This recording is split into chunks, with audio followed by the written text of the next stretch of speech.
छत्रपती संभाजीनगरमधील सिल्लोड तालुक्यातील धानोरा गावात काळजाचा थरकाप उडवणारी घटना घडली आहे।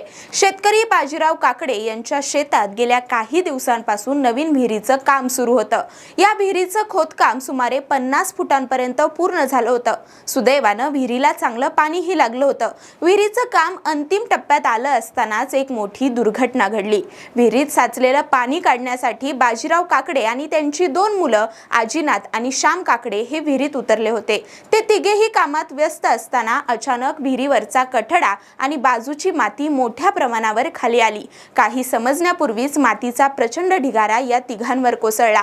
यानंतर हे तिघेही 50 फूट खोल विहिरीत ढिगाऱ्याखाली दबले गेले। त्यामुळे गुदमरून तिघांचाही जागीच मृत्यू झाला। एकाच कुटुंबातील 3 कर्त्या पुरुषांचा असा अंत झाल्याने काकडे कुटुंबावर दुःखाचा डोंगर कोसळला आहे।